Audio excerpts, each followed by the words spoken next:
here. I decided to let you in on a little secret. Something I probably shouldn't tell you as someone who makes a living helping people buy and sell houses. Moving sucks. My family and I have a rather complicated residential history, and we've had to move more frequently than we originally hoped. So what? Big deal, everybody moves. Everyone gets to a point in the process of packing where they question why they even decided to move in the first place. Usually it's around the time you realize that there are still boxes you haven't unpacked from the last time you moved.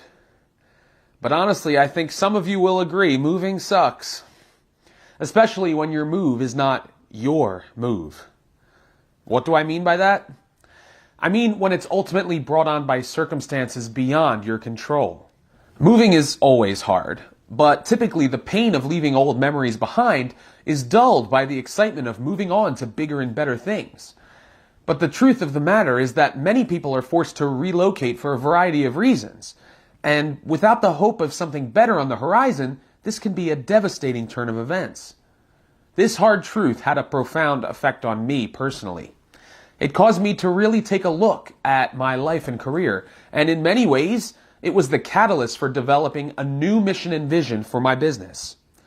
The main reason was that I kept seeing the faces of people who have no choice but to move. Maybe they're getting older and can't maintain the large home they've lived in for decades, or maybe they've fallen on hard times and cannot financially afford to stay in their home.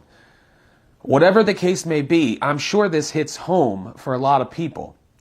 I wanted to give you a little bit of our backstory. My wife and I were married in 2005. We happily rented a 2-bedroom apartment for dirt cheap, but it was far away from family, so we decided to move.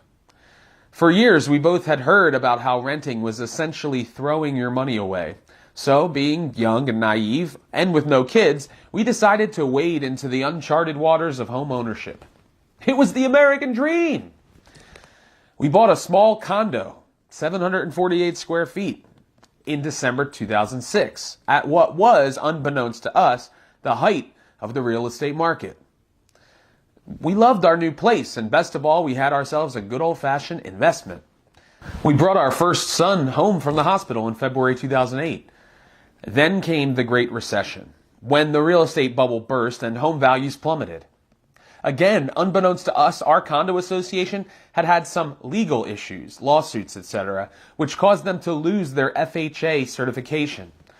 I want to give you a brief real estate lesson. FHA stands for Federal Housing Authority.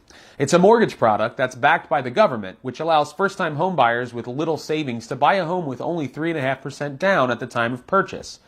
Condos are very attractive for first-time home buyers, as well as folks who are looking to downsize as they get older.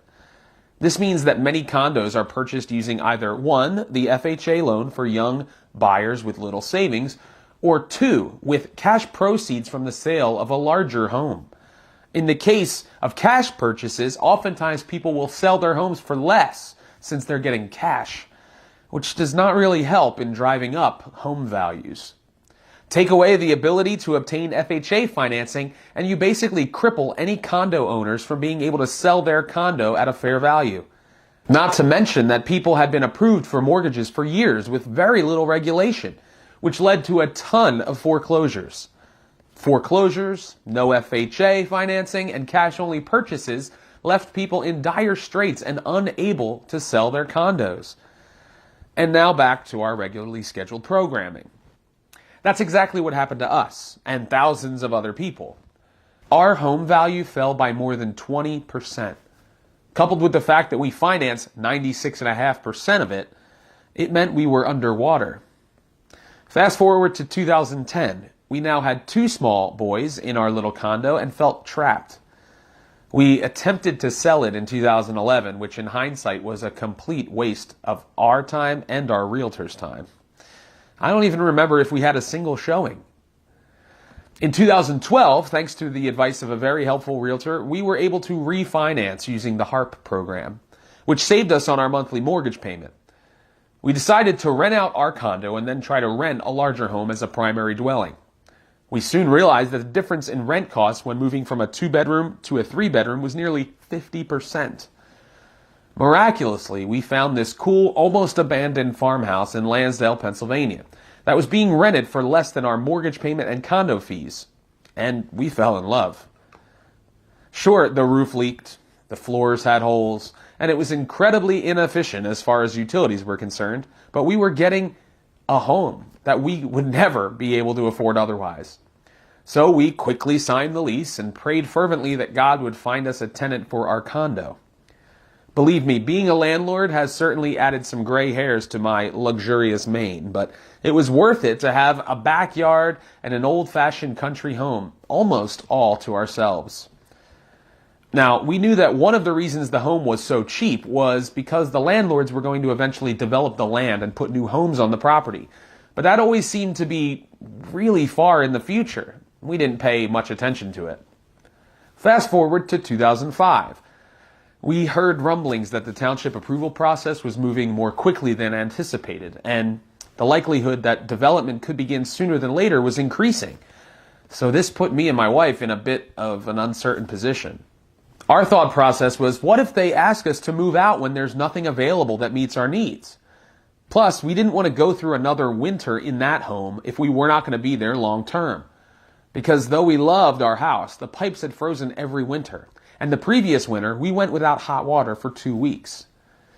We decided that we needed to give our notice so that we could be partially in control of our moving time frame. So we began looking for our next home, and thankfully, we were able to find something that met our immediate needs, even though it wasn't a long-term solution. The problem was that it was in a neighboring town that we were unfamiliar with and was about half the size of our farmhouse.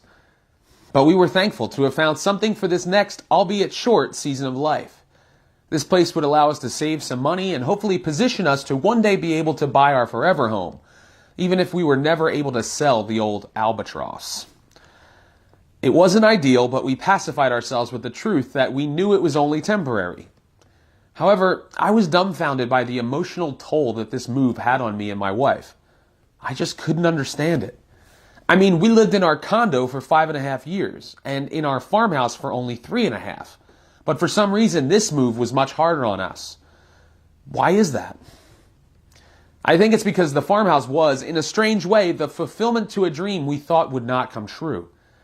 When we were stuck underwater in our condo, we never imagined that we could live in a farmhouse.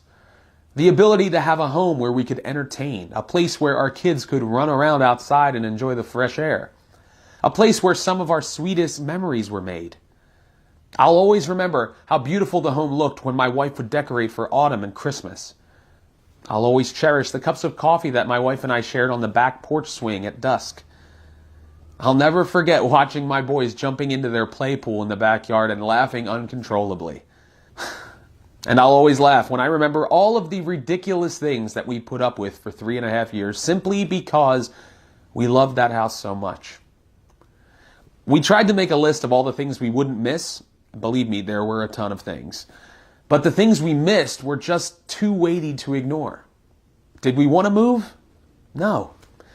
And this is why I had to reevaluate my life and business model as someone who works in real estate. This experience changed me, and I can't help but wonder what it must be like for others who are forced to move when it's not their decision. What about the foster child who finally settles in only to be told that it's time to move on? What about the elderly couple who spends decades raising their children and grandchildren only to have Father Time take away their dream home and place it with some small condo? What about people who fall on hard times and can only stand back and watch as the bank forecloses on their home? With everything positive that comes with moving, I believe that we as a society have somehow forgotten just how emotionally and physically draining it can be, especially for the people who have no other choice. That's why I decided to make a change in my business, and why I'm challenging other folks to look out for others who maybe don't have the home they always dreamed of having. I truly believe that we can do our part to ensure that people have a safe place where new memories can be made. A true place they can call home. If you enjoyed watching this video, then I encourage you to go to www.realpersonrealneeds.com to get a free copy of my real estate manifesto.